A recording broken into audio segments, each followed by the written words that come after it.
देश में petrol diesel की कीमत में एक बार फिर बढ़ोतरी हुई है। पेट्रोल के दाम ₹2.61 प्रति लीटर, डीजल के दाम ₹2.71 प्रति लीटर बढ़े हैं। पिछले 10 दिनों में पेट्रोल ₹7.35 महंगा हुआ, जिसे लेकर विपक्ष लगातार सरकार पर हमलावर है। हालांकि विदेशों की तुलना में भारत में सबसे कम दाम अभी तक बढ़े हैं, जबकि दूसरे देशों में 40% से 100% तक पेट्रोल डीजल के दाम बढ़ चुके हैं।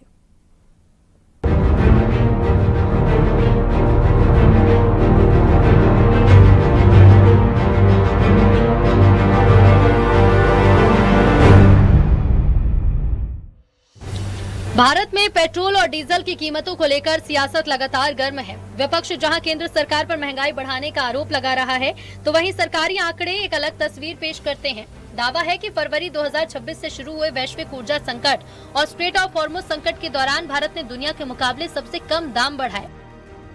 रिपोर्ट के मुताबिक 28 फरवरी 2026 से लेकर 25 मई 2026 तक भारत ने करीब 78 दिनों तक पेट्रोल डीजल की कीमतों में कोई बड़ा बदलाव नहीं किया। इसके बाद 15, 19, 23 और 25 मई को 4 चरणों में कुल मिलाकर पेट्रोल पर 7.35 रुपए और डीजल पर 7.53 रुपए प्रति लीटर की बढ़ोतरी हुई।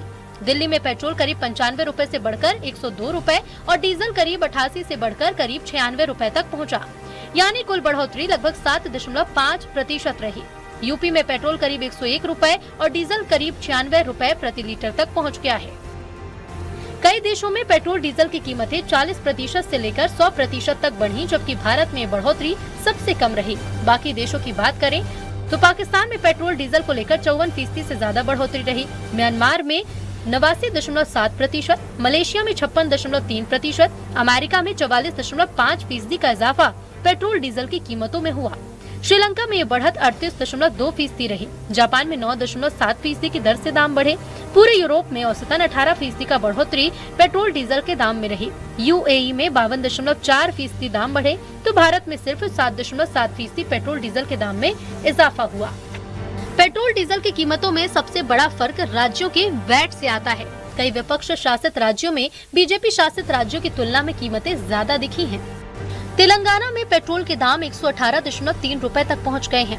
केरल में 114.9 रुपए प्रति लीटर, कर्नाटक में 110.3 रुपए प्रति लीटर पेट्रोल के दाम पहुंच गए हैं। तमिलनाडु में पेट्रोल के दाम 107.8 रुपए हैं और पंजाब में 103.7 रुपए पेट्रोल के दाम पहुंच गए हैं। इन आंकड़ों से साफ है कि केंद्र सरकार पेट्रोल डीजल के अंतर्राष्ट्रीय संकट के बीच लगातार इस कोशिश में है कि आम लोगों पर इसका बोझ कम से कम पड़े।